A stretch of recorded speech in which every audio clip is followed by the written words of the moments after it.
नमस्कार दोस्तों। Strong electrical channel में आपका एक बार फिर से हार्दिक स्वागत है।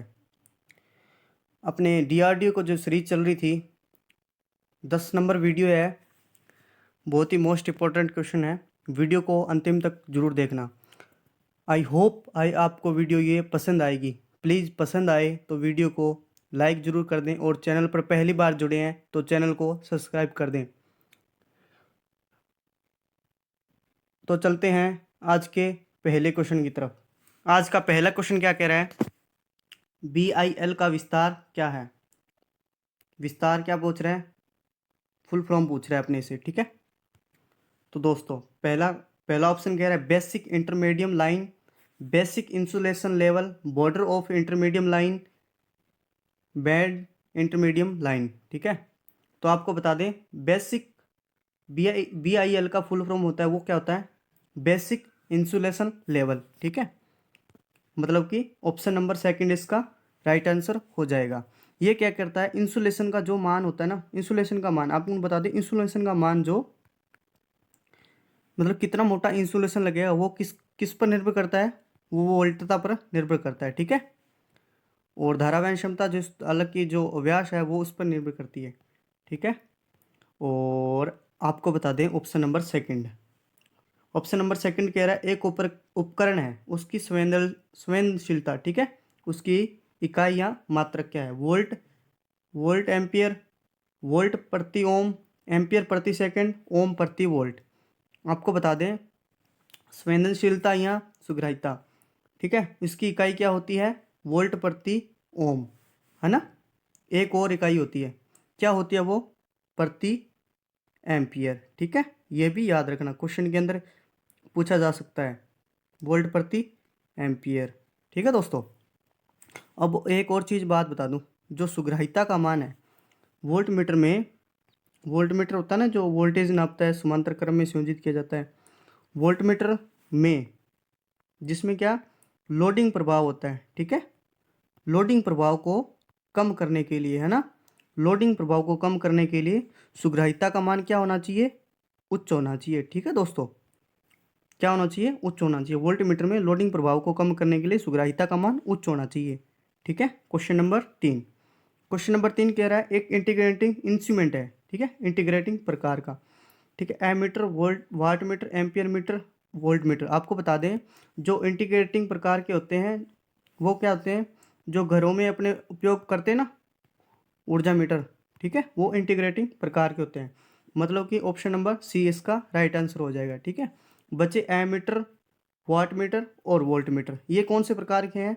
तो ये है इंडिकेटिंग, ठीक है दोस्तों। मतलब कि इंडिकेटिंग का मतलब क्या गया? सूचक मापी यंत्र, है ना। सूचक मापी यंत्र में एमीटर, वाट मीटर और वोल्ट मीटर आ जाएंगे। और इंटीग्रेटिंग का जो हिंदी नाम है वो आपको बता देता हूँ कौन से प्रकार के होते हैं ये। समाकलन, है ना, ठीक है दोस्तों। क्वेश्चन नंबर 4 क्या कह रहा है? क्वेश्चन नंबर 4 कह रहा है विद्युत उपकरणों में कंट्रोल स्प्रिंग, ठीक है, कंट्रोल स्प्रिंग के लिए फास्फोरस ब्रोंज, ठीक है, या कांसा। फास्फोरस कांसा का धातु का उपयोग लेते हैं, अपने सभी को पता है लेते हैं, ठीक है। अब क्वेश्चन ने पूछा है क्यों लेते हैं। पहला ऑप्शन कह रहा है एक अचुंबकीय धातु है, सही है दोस्तों, ये एक अचुंबकीय धातु है, ठीक है।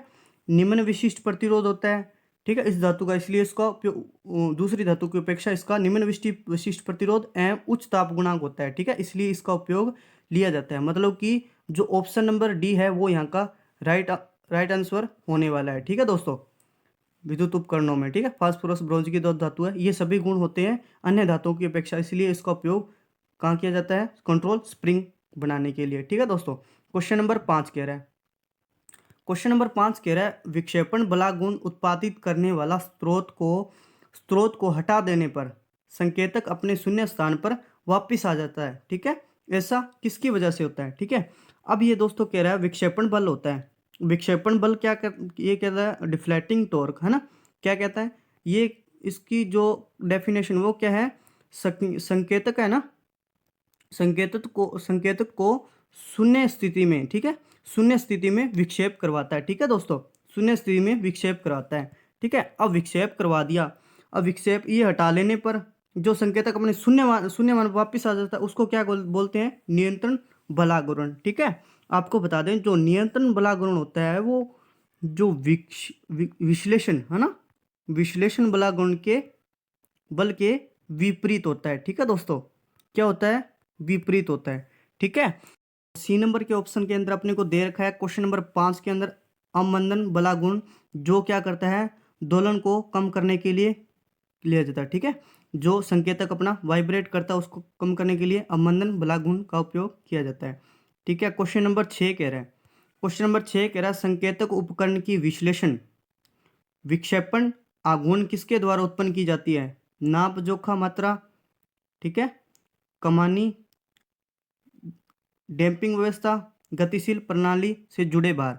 आपको बता दें संकेतक उपकरण विश्लेषण आघूर्ण जो उत्पन्न की जाती है वो नाप जोखा मात्रा या इसको बोला जाता है जो मेजरिंग, ठीक है दोस्तों, मेजरिंग क्वांटिटी होती है ना उसके द्वारा ही उत्पन्न की जाती है। ठीक है, बलागुण विक्षेपण बलागुण टॉर्क डिफ्लेक्टिंग टॉर्क जिसे बोला जाता है। ठीक है, बाल कमानी जिसे स्प्रिंग बोला जाता है ना, कमानी बोला जाता है उसे। ठीक है, और क्वेश्चन नंबर 7 कह रहा है मुख्य रूप से मानवीय गलतियों के कारण होने वाली त्रुटियां हैं सकल त्रुटियां, उपकरण संबंधी त्रुटियां, प्रेक्षणीय त्रुटियां, पर्यावरणीय त्रुटियां। आपको बता दें जो मानवीय गलतियां मनुष्य के कारण भूल के कारण होती है उन त्रुटियों का क्या कहा जाता है, सकल त्रुटियां। ठीक है, मतलब कि जो ए नंबर इसका राइट, इस क्वेश्चन का राइट आंसर अपने को होने वाला है। ठीक है दोस्तों, अब आपको बता दें मानवीय गलती किसके कारण होती है। ठीक है, मानवीय गलती होती है, एक तो पहली वजह है लापरवाही, है ना, अपनी लापरवाही उसके कारण मानवीय त्रुटि आ सकती है जिसे सकल त्रुटि। दूसरी कहते हैं उपकरण, उपकरण है ना, उपकरण की विफलता के कारण। ठीक है दोस्तों, उसके कारण भी मानवीय त्रुटि आ सकते हैं। अब आपको बता दें एग्जाम्पल के तौर पर। ठीक है, पहला एग्जाम्पल क्या होगा अपने क्यों, ध्यान से ना नापना, है ना, ना नापना। दूसरा है लिखने में कोई गलती होगी। ठीक है, वो सभी मानवीय गलतियों के अंदर आती है जिसे सकल त्रुटियों अपने अपने मतलब इसमें रिप्रेजेंट किया जाता है। ठीक है दोस्तों, क्वेश्चन नंबर 8, क्वेश्चन नंबर 8 क्या कह रहा है, अवमंदन बलागुण चल कुंडली उपकरण में के द्वारा विकसित की जाती है।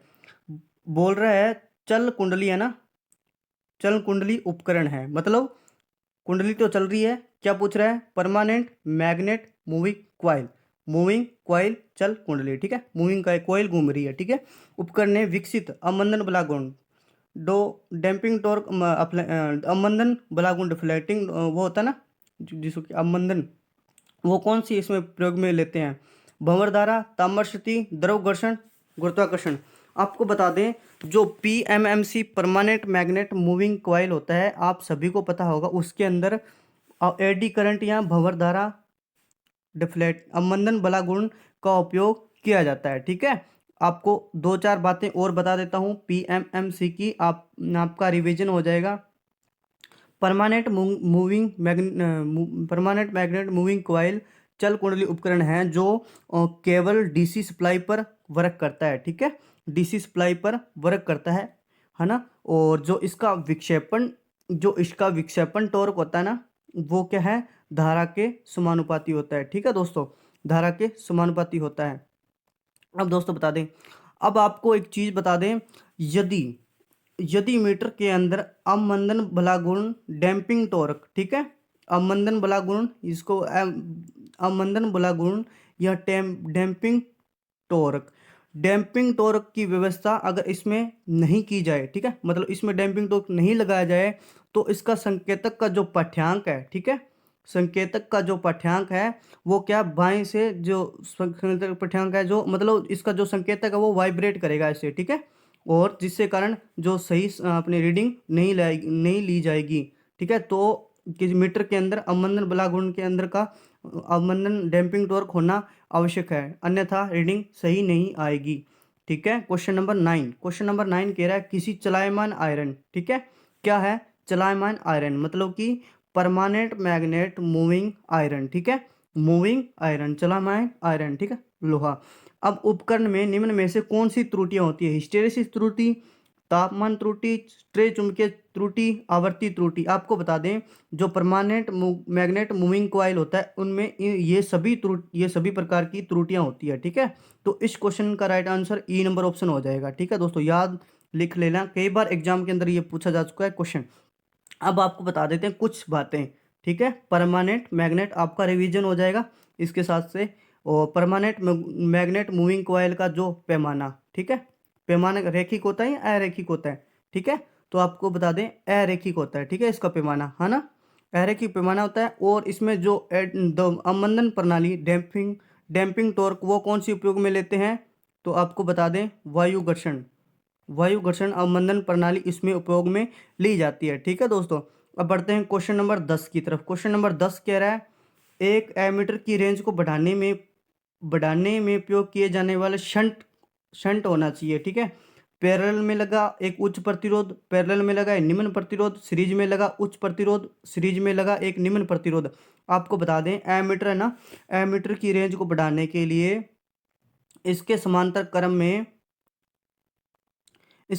क्रम में एक रेजिस्टेंस लगा दो जो कि क्या होना चाहिए, ठीक है, क्या होना चाहिए, निम्न मान का। ठीक है दोस्तों, मतलब निम्न मान का ऑप्शन कहाँ है, एक तो पैरेलल में लगा तो ना, मतलब कि बी नंबर इसका राइट आंसर हो जाएगा। ठीक है, और आपको बता दें इसका जो मान ज्ञात करने के लिए होता है उसका फॉर्मूला क्या होता है, आर एस एच, शंट का रेजिस्टेंस ज्ञात करने के लिए क्या, तो आर एस एच बराबर आर एम अपॉन के अंदर n-1। ठीक है, आर एस एच का मान आ जाता है। इस फॉर्मूले से एग्जाम के अंदर बहुत ज़्यादा क्वेश्चन आते हैं, हर एग्जाम के अंदर, मतलब एक या दो या 5 क्वेश्चन इसके अंदर जो मापक यंत्र है उसको पढ़ने के जरूर जाना, उसके अंदर 100% शो है कि क्वेश्चन आते हैं। ठीक है दोस्तों, अब बात करते हैं अपने, अगर यहाँ एमीटर है, ठीक है दोस्तों, अगर दिया होता वोल्ट मीटर, ठीक है, और वोल्ट मीटर को रेंज को बढ़ाने के लिए किसका उपयोग किया जाए, तो अब आपको बता दें उच्च मान का प्रतिरोध है जो क्या है, सीरीज में लगाया जाता है। ठीक है दोस्तों, उच्च मान का प्रतिरोध इसके सीरीज में लगाया जाता है। ठीक है,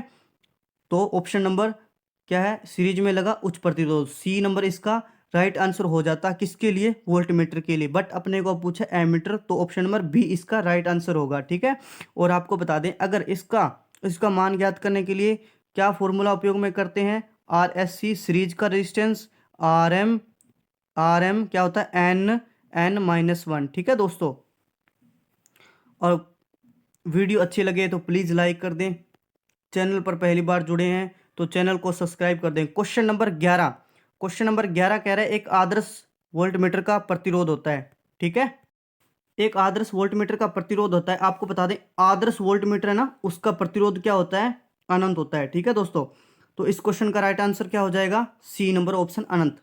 अब अपोजिट पूछ ले, अपने से पूछ ले आदर्श एमीटर धारा स्रोत है ना, एमीटर धारा स्रोत, आदर्श एमीटर धारा स्रोत, उसके लिए जो प्रतिरोध होता है वो क्या होता है, शून्य। ठीक है, क्या होता है, शून्य। और पूछ ले अपने से आदर्श एमीटर की चालकता, तो रेजिस्टेंस 0 है, तो कंडक्टेंस ये तो डेफिनेटली है, अनंत होनी है। ठीक है दोस्तों, क्वेश्चन नंबर 12 कह रहा है किसी विद्युत सर्किट में संततता सामान्य तौर पर किसके द्वारा जांची जाती है। बहुत ही अच्छा क्वेश्चन है दोस्तों, 2018 के अंदर ये क्वेश्चन पूछा गया, किसके अंदर, इसरो के अंदर, है ना, बहुत ही अच्छा क्वेश्चन है। क्वेश्चन कह रहा है कि विद्युत सर्किट है उसकी संततता, ठीक है, को सामान्य तौर पर किसके द्वारा मापा जाता है, ohm meter, ammeter, volt meter, megger. तो आपको बता दें जो स्वतंत्रता है, ठीक है, सामान्य तौर पर ओम मीटर के द्वारा मापी जाती है विद्युत सर्किट की, है ना। अब आपको बता दें ओम मीटर की कुछ विशेषताएं, ठीक है, कुछ विशेषताएं क्या है, आर्मेचर का प्रतिरोध, कमेंट करके बताना आर्मेचर का प्रतिरोध कितना होता है। ठीक है, पिन कर दूंगा कमेंट, आर्मेचर का प्रतिरोध, और सीरीज फील्ड का प्रतिरोध। ठीक है, ये लिख लेना, बातें बहुत ही इंपॉर्टेंट बातें हैं। शंट फील्ड का प्रतिरोध, और जो अपने इंटरपोल पर वाइंडिंग लपेटी जाती है उसका प्रतिरोध नापने के लिए ओम मीटर का उपयोग किया जाता है। आर्मेचर का प्रतिरोध, शंट फील्ड का प्रतिरोध, सीरीज फील्ड का प्रतिरोध, शंट फील्ड का प्रतिरोध, इंटरपोल पर वाइंडिंग लपेटी, उसका उपयोग नापने के लिए ओम मीटर का उपयोग किया जाता है। क्वेश्चन नंबर 13 कह रहा है, ये तो 100% है दोस्तों, एक आधे एग्जाम के अंदर मेगर का तो क्वेश्चन पड़ता ही पड़ता है। ठीक है, अब आपको मेगर के बारे में जो सारी जानकारी है लगभग मैं बताने वाला हूँ। अब पूछ रहा है मेगर में नियंत्रण टॉर्क किसके द्वारा उपयोग में। एक तो आपको बता दें मेगर होता है उसके अंदर कोई प्रकार का कंट्रोलिंग टॉर्क नहीं होता। ठीक है, उसके में ना तो स्प्रिंग होती है, ना गुरुत्वाकर्षण या एडी करंट अवमंदन प्रणाली उपयोग में ली जाती है। ठीक है, कोई प्रकार की अवमंदन प्रणाली उपयोग में ली जाती है, केवल कॉइल के द्वारा ही अवमंदन नियंत्रण टॉर्क मतलब करता है। ठीक है, मतलब सी नंबर इसका राइट आंसर हो जाएगा। ठीक है दोस्तों, अब आपको बता देते हैं कुछ इसकी मोस्ट विशेषताएं किसकी, मेगर की। ठीक है दोस्तों, मेगर की कुछ मोस्ट विशेषताएं। पहली इसकी विशेषता है वो क्या है, इसमें क्या होती है, 3 कॉइल होती है। कितनी कॉइल होती है, 3 कॉइल होती है, जिसमें 2 प्रेशर कॉइल और एक करंट कॉइल सीसी होती है। ठीक है, और इसका उपयोग है वो क्या करता है, उच्च रेजिस्टेंस, उच्च प्रतिरोध को नापने के लिए उपयोग में लिया जाता है। सभी को पता है उच्च प्रतिरोध को नापने के लिए इसका प्रयोग किया जाता है। और कई बार एग्जाम के अंदर पूछा गया, इसमें एक जनरेटर लगा होता है, उस जनरेटर का नाम क्या होता है, तो उस जनरेटर का नाम होता है पीएमडीसी जनरेटर। ठीक है दोस्तों, और जो ये मेगर होता है वो जनरेटर जनरेटर और ओमीटर होता है ना, ओमीटर का संयोजन होता है। ठीक है, और आपको बता दें जो इसकी गति होती है वो 140 से 160 आरपीएम ये रोटेट करता है। ठीक है, और इसका पैमाना बता दें, इसका पैमाना अनंत से जीरो की तरफ होता है। स्टार्टिंग में अनंत होता है, ठीक है, अनंत से जीरो की ओर तरफ होता है। और आपको बताना है कमेंट करके अंदर कोई आपको मेगर के बारे में और जानकारी है तो। ठीक है दोस्तों, क्वेश्चन नंबर 14 कह रहा है तांबे के तारों का भू प्रतिरोध। आपको बता दें जो भूमि द्वारा मतलब जो अर्थ का रेजिस्टेंस है मतलब वो कम होना चाहिए। ठीक है, भूमि का प्रतिरोध क्या कम होना चाहिए, ताकि उसमें से जो धारा है वो ज़्यादा से ज़्यादा प्रवाहित हो उसके, मतलब तांबे का प्रतिरोध 1 ओम होना चाहिए। ठीक है, 1 ओम होना चाहिए। ठीक है दोस्तों, क्वेश्चन नंबर 15 कह रहा है धुएं के कारण। क्वेश्चन नंबर 15 कह रहा है धुएं के कारण वायु प्रदूषण को कम करने के लिए विद्युत संयंत्रों में स्थापित उपकरण हैं। ठीक है, आपको बता दें थर्मल पावर प्लांट होता है ना, उसके अंदर जो चिमनी के पास लगा होता है। ठीक है, अब तो सभी को पता पता लग गया होगा, इलेक्ट्रोस्टैटिक प्रेसिपिटेटर। ठीक है, सी नंबर ऑप्शन है। ये क्या करता है, जब चिमनी में से धुआं निकलता है, ठीक है दोस्तों, जब चिमनी में से धुआं निकलता है तो हानिकारक कार्बन के जो कण को दूर करता है। ठीक है दोस्तों, इसके लिए इलेक्ट्रोस्टैटिक प्रेसिपिटेटर बहुत बार एग्जाम के अंदर पूछा गया है, क्या होता है थर्मल पावर प्लांट के अंदर। ठीक है दोस्तों, चिमनी के पास लगा होता है इलेक्ट्रोस्टैटिक प्रेसिपिटेटर। क्वेश्चन नंबर 16 कह रहा है पीसीबी की साइड प्रिंटेड सर्किट बोर्ड होता है कि साइड के घटक लगे जिस पर घटक लगे होते हैं उसे खालिस्तान के रूप में संदर्भित किया जाता है। आपको बताया प्रिंटेड सर्किट जिस साइड घटक लगे होते हैं उसको घटक साइड बोला जाता है। ठीक है दोस्तों, क्वेश्चन नंबर 17 कह रहा है 60 कैंडल पावर के स्रोत द्वारा कुल फ्लक्स कितना होगा। तो आपको सभी को पता होगा, पूछा है 60 कैंडल पावर बराबर। ठीक है, तो आपको पता होगा एक कैंडल पावर बराबर कितने ल्यूमन होते हैं, 12.56। ठीक है, 12.56 ल्यूमन। ठीक है, अब आपको बता दें पूछा क्या है 60 कैंडल, तो 60 कैंडल पावर कितने ल्यूमन हो जाएंगे, 12.56 इंटू 60 से मल्टीप्लाई कर देंगे तो ल्यूमन आ जाएगा। ठीक है, तो कैलकुलेशन करके कितना आएगा, बी आंसर इसका राइट आएगा। ठीक है, मैंने कैलकुलेशन करके कर ली है, आप भी कैलकुलेशन कर लेना। ठीक है, लगभग यही आएगा बी ऑप्शन। अब आपको बता दें 2-4 और बातें बता दें आपको जो आपका जिसके कारण आपका रिवीजन हो जाए। कैंडल पावर दोस्तों, वीडियो अच्छी लगे तो प्लीज़ आप लाइक कर दें, बहुत मेहनत लगती है यार। एक कैंडल बराबर कितने वाट होते हैं, 0.02001 वाट होते हैं। ठीक है, और पूछ ले एक ल्यूमन बराबर कितने वाट होते हैं, तो 0.0016 वाट होते हैं। ये फिक्स आंकड़े हैं दोस्तों, याद रख लो, कई बार एग्जाम के अंदर सीधे डायरेक्ट पूछते हैं। क्वेश्चन नंबर 17 कह रहा है